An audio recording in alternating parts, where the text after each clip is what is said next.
Hello and welcome to Conversations with the Voice of Reason. I'm your host, Benjamin Boyce, and today's conversants are returning guests Joseph Burgo and Alasdair Gunn, aka Angus Fox. Angus Fox has been working as a consultant for Genspect, and Joseph Burgo, who also works for Genspect, is a psychologist whose focus is on people experiencing gender distress, and he does a lot of work with autogynephilic males. In this conversation, we speak about the forthcoming conference hosted by Genspect, which will be occurring in Killarney, Ireland at the end of April, and is intended to broaden and deepen, as is the purview of Genspect, transgender health and information concerning gender issues.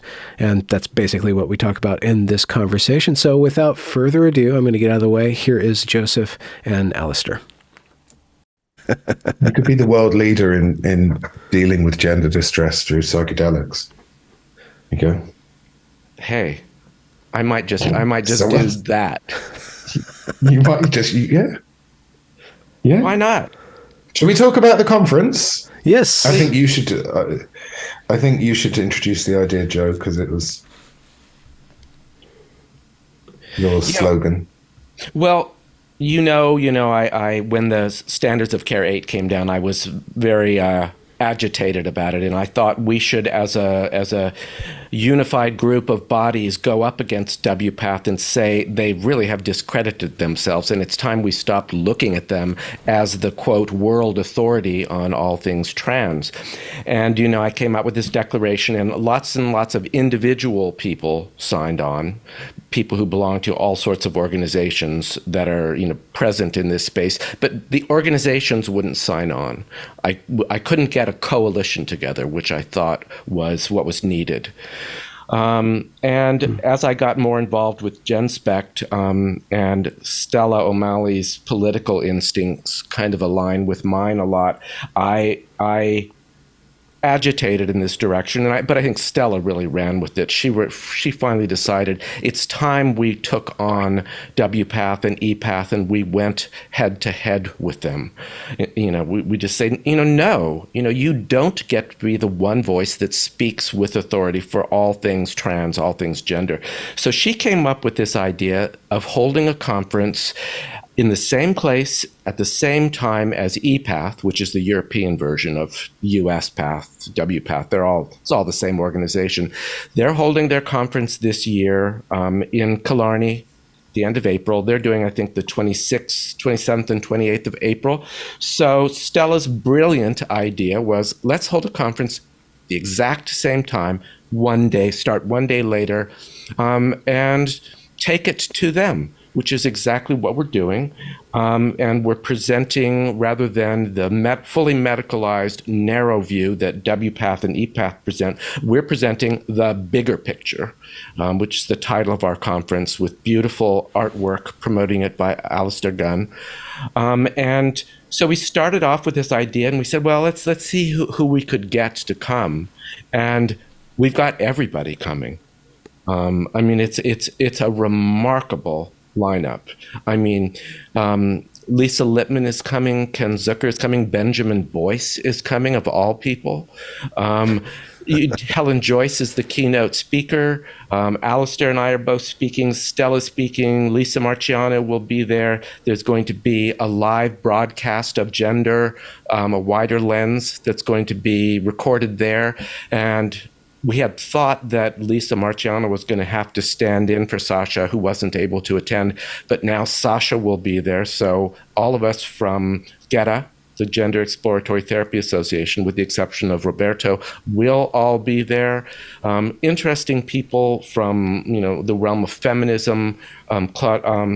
Colette Colfer is going to speak about gender ideology as a religion. You just have to check out the lineup. It's so exciting. It's such a privilege to have all these people coming. Yes, Alasdair, you want to add something there?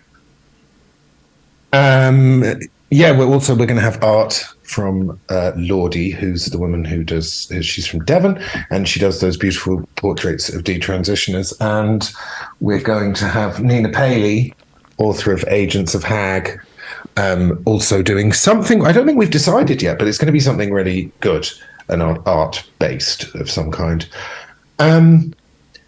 Yeah, so when we were discussing it, one thing that you can take credit for, Benjamin, is the interview you did with Eliza Mondegreen. And she talked about how there's like a whole, she attended a WPATH conference and there's a whole missing layer. It's like there's this abstract civil rights, trans rights, political layer. There's the how do we do metoidioplasty, hormone levels, that layer. And then it's like a sandwich with no middle. There's a missing layer, which is the real person.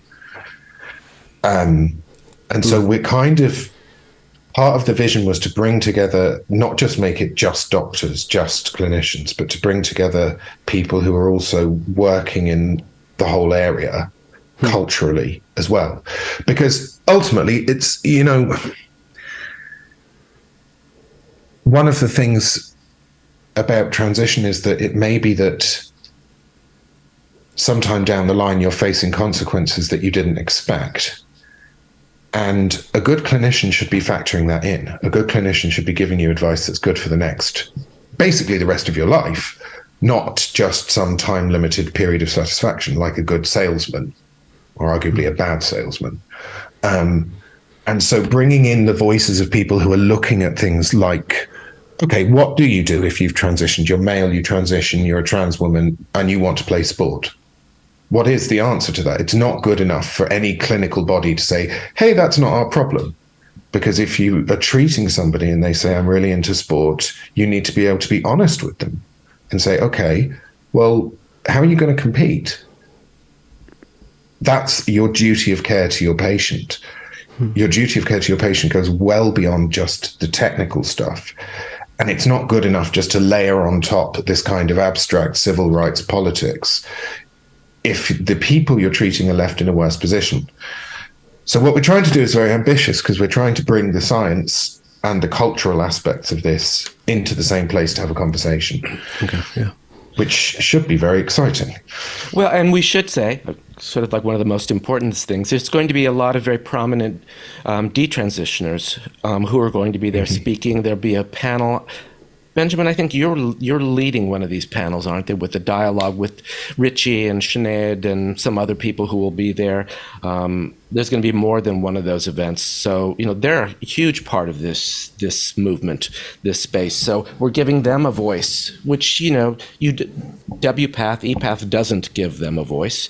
And they're always saying, it's such a minority of people. We never hear from detransitioners. What are you talking about? So now we can say, hey, come on down. We're right down the road from you. Come and listen to them. And I believe one of our offers is that if you have an admission ticket to the EPATH conference, if you're a paid member, you get in free to our event. Come on and listen and hear, see the bigger picture from what you're getting.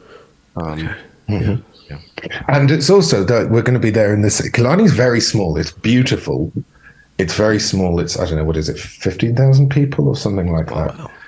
And we're going to be in the same small town, the same small pubs and small restaurants, all of these people from all over the world with very, very different views on this. And I kind of think if money were no object, I'd be putting billboards all the way along the road to Killarney from the airport saying, come and listen to detransitioners, because you hear so many times, we don't know where these people are. Right. So it's a good way to take away that excuse. And this is also something we plan to do basically just permanently. So every time WPATH or USPATH or EPATH do anything, we're going to do something as well to offer an alternative. So they WPATH, they alter. 1 year the big conference is in Europe, the next year it's in the United States. So next year we'll be counter programming to WPATH in the States, wherever that ends up being. I don't think they've announced their location yet, but this is just the first of many. To go back, you guys are expressing something about WPATH or the affirmative gender, the prevalent gender ideology, or not ideology, but tact, where these affirmative doctors and organizations consider consider things in this object-oriented way, like almost fetishistically, to kind of map it on to what we're talking about with the fetish, where they think in terms of systems, and then they think in terms of like the body, where they will change society and will change your body in order to get this result, whereas it's missing that layer of relationship. Like, you have a relationship to your body, you have a relationship to society, and a relationship isn't just a demand. Like, you just plug in what you want into society and then it outputs it. We have this great machine that outputs your desires onto society and then onto your body. And so it's just that modality of interaction with the psyche, with the person, with society is missing. And it goes off the rails because it's not anchored into that more human understanding, or more organic understanding, or whatever. Well, and they go even further by saying that if you try and introduce that element, if you want to, for instance, try to understand why a teenage girl hates her body and to find ways to help her feel more at peace with her sexed body, they call that conversion therapy, and they want it outlawed. So that not only do they neglect it, they want to outlaw it. They want to eliminate that space altogether and make it all about, surgeries and medications and changing society. So it's crazy. We should also point out that there's conflict within WPATH, because there are people in WPATH who are far closer in belief to certainly Genspect than they are to the standards of care, and they're staying in. Presumably, they're staying in because they think that they can affect change, and that they shouldn't abandon ship. But there are quite a few of them. Not so much Americans. More people from Europe, I would say. But then there are also prominent Americans who would fit into that category. Right. A couple. So we're not totally hostile. Like, this isn't an attack exactly. It's an alternative. Because if they want to change and rip up their standards of care rate and become rational, great, brilliant. This isn't some kind of tribal thing. But there's the missing element. What it's resulted in, whatever about what causes it, but what it's resulted in is like a sort of vending machine society, where it's like, well, you've paid your money and this is what you've got. And one of the things I want to talk about is how abnormal that is. If you go through all different sections of healthcare, if you look at geriatric care, if you look at pediatric care, very, very different needs. And it's abnormal, this model of providing healthcare. It's the only other industry which you could argue is similar is plastic surgery. And I think we should be mentioning that, because they're throwing around these great, terrifying statistics about suicide and things like that. And it's no good if they're serious and this is the kind of emotional situation they believe many of their patients to be in, then you don't make decisions as you would with a cosmetic surgeon. You have to go way, way slower. And that's considered gatekeeping, right? If you took it slower and you weren't doing a consumer-driven medical model of service, you're gatekeeping. And they would argue that that's transphobic and it should be eliminated. It's crazy. But we don't have much respect for established authority any longer, and the idea that somebody, a physician or a parent, might know better than you and would be in a position to withhold certain opportunities for you, that's not tolerated anymore. And the reality is that if a physician says no, the patient, the consumer, will find the service elsewhere. Yes. It's always available somewhere. So, again, there are so many different lines of so-called attack in the cultural war. Oh, I should bring this up. So one way of attacking this is to declare on a public platform for all to hear that you want to eradicate transgenderism from the public dialogue. And that will obviously just lead to the world that you want, right? So we could conceivably go up to WPATH and say you guys are mutilating children and stand outside there with pictures of phalloplasties gone wrong, right? But to confront the activist mindset with activism doesn't lead to the outcomes that we want, that you want. And so to not even confront the activism portion that's kind of possessing WPATH, but just put it into a broader context. Say, look at the human, look at the complexity. Right. Yeah. It doesn't have that reactive, like, you're going to eradicate me, I'm going to eradicate you. You're talking about Michael Knowles and that kind of Michael Knowles, the Daily Wire, Matt Walsh. They're taking a very hardline stance. And I understand Michael Knowles. He said we need to eradicate transgenderism from the public discourse. But that was the end of him saying that if it's not possible for a man to become a woman, then it's not possible for a boy to become a girl. It's either true or it's not true. And this is ultimately the ground that I've been bringing up. Either this is child abuse or this is child abuse. And once we bring it down to child abuse, what is going to happen? Because only one state can be true.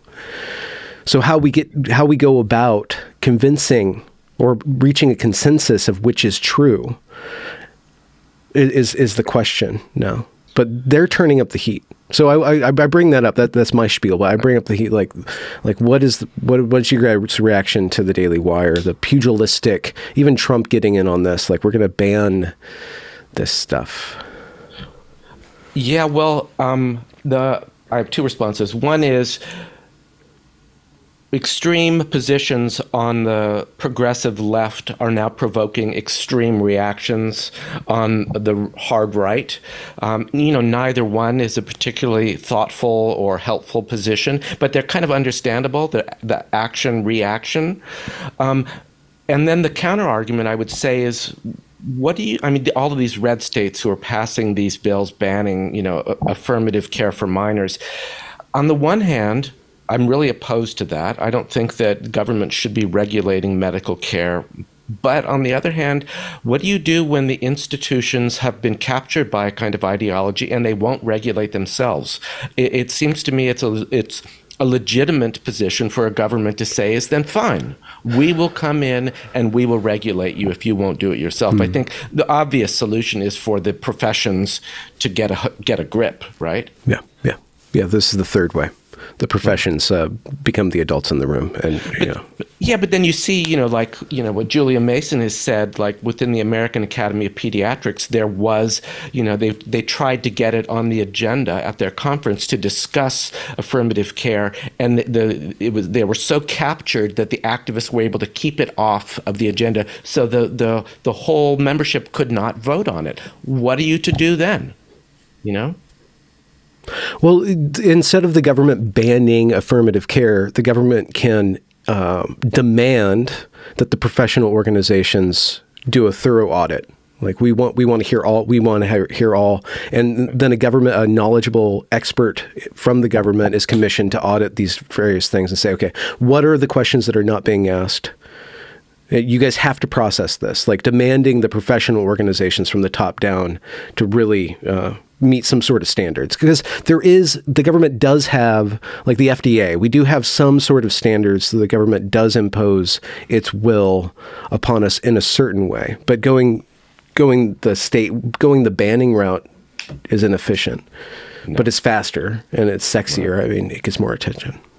Well, and there is such a thing as a systematic review. This is a recognized term for a kind of procedure which Sweden, Norway, Finland, and the United Kingdom and Florida have all done, and WPATH has not done and will not do. We could demand a systematic review of the evidence, and I think if you have one, it leads to a particular conclusion. Everybody who's done one seems to come up with the same conclusion, that the evidence base is very weak, and these are experimental treatments. Yeah.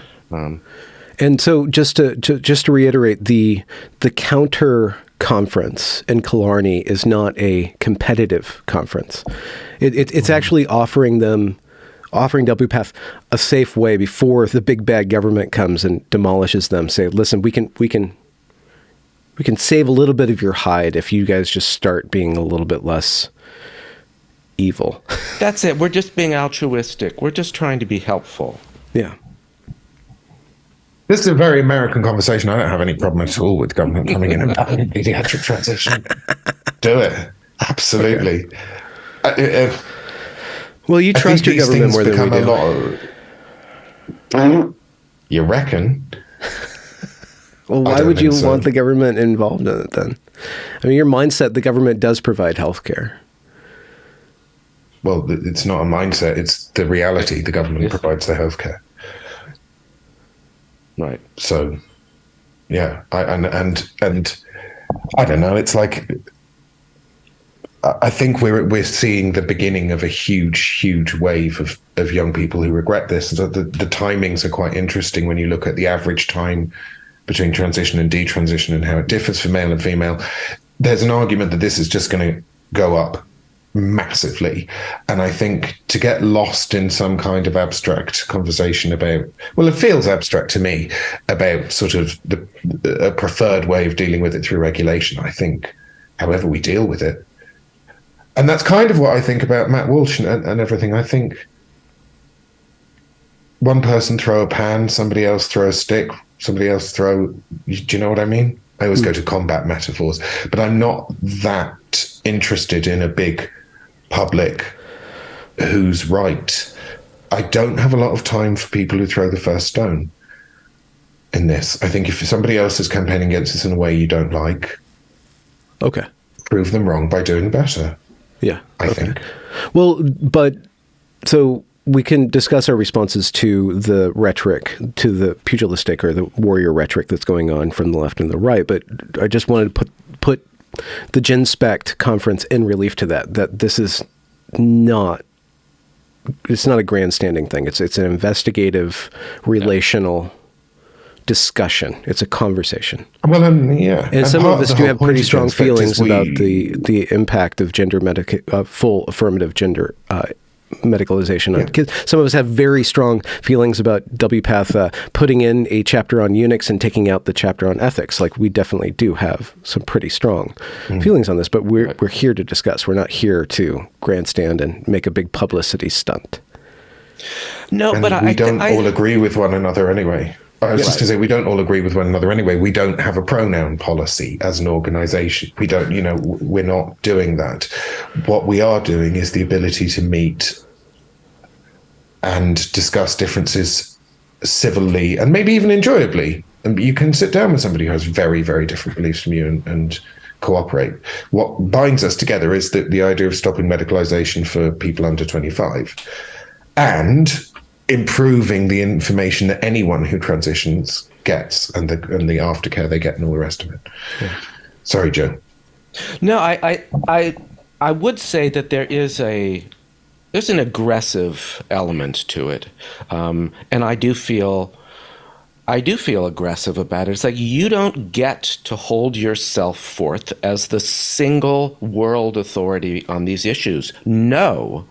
It just pisses me off that they've managed to create this image of themselves as a professional body with these well-established, evidence-based treatments that they can recommend. And we're just saying no. There are other people with a lot of experience in this space who have a right and an obligation to speak out and make their views known and to challenge you. I feel very strongly about that. It's this, the whole thing that this is an issue resolved by medical treatments. That view has taken hold, and it's what WPATH pushes, that it's an issue of aligning bodies through drugs and surgery with internal gender identity. And, I think what I would say, and what I think a lot of people at this conference are saying, is like, this is not a medical issue. This is not solved by medical interventions. There's a lot of psychotherapists there. I'm presenting, Lisa Marciano is presenting. These are societal issues. There are feminists there. There are reasons why young women today hate their bodies and are growing up terrified of puberty and becoming sexualized. There's all sorts of other explanations. There's also all sorts of other lenses to view this issue rather than one of, what's the right medical treatment. Sorry. No, in my first conversation with Eliza Mondegreen, she describes that WPATH conference that was in Canada this past fall, where she describes that there's this black hole, this ethical black hole that people they always had to walk around. Like whenever the conversation got into certain questions, everybody had to start policing their language and getting more and more problematizing, so we don't touch that. Nobody touches that. And that is a weakness for WPATH. And that isn't going to be the case, I don't think, with Genspect. I think the people that I've met and spoken to at length with Genspect are willing to question things and willing to say, we don't know. Right. And this is here's something that we don't know. This is uncomfortable. What do we know about this, and how do we disagree with that? And I think that at Genspect, if Eliza's conception or feeling about what happened at WPATH in Canada holds in Killarney, and somebody walks from one presentation to the other presentation, I think the air in the room and the feelings, the mutual feelings in the room, just like the zeitgeist in both of these conferences is going to be a little bit different qualitatively. Can I also put in one plug here? Is that there? You can go to Killarney, and you can attend the conference, but we're also offering a digital ticket. I think, what is it, 99 euros, 95, something like that. 95 euros, yeah. For around $100, you can see the whole, you're not going to be able to see every single element of it, but you can basically see the whole conference online. So there are different ways of supporting what we're trying to do besides coming, which is, it's expensive. It's expensive to fly to Ireland, to, lodge yourself for a few days and to buy the admission. But you can just support what we're doing and watch it online. Yeah. And also do come if you want to, because you get to meet some fabulous. It's going to be very good fun. I hope I'm well enough to take advantage of it. And I just wanted to add, if you want to come and you are in financial difficulty, you can get a ticket. So you just write to Genspect. We should also add, which is the same with all of our events, basically. Right. Mm-hmm. And just to mention that you guys are going to do another one next year in the Americas. So you guys have focused on pruning this particular conference to more of a European than American. So, or you've tried to at least. Somewhat, but we wouldn't mind it if some of the Americans got a bit of the European energy rubbed off on them at the moment, because there's good stuff that's just this week, isn't it? Norway has made a major stride in the same direction. So basically the whole of Scandinavia now, I don't know about Denmark. And that's becoming the norm slowly across Northern Europe, which is, of course, where this started in Europe, was in the north of Europe. So I don't think we're against the idea of Americans coming and bringing some of that energy back across the Atlantic with them. Right. Well, and there are going to be some Americans.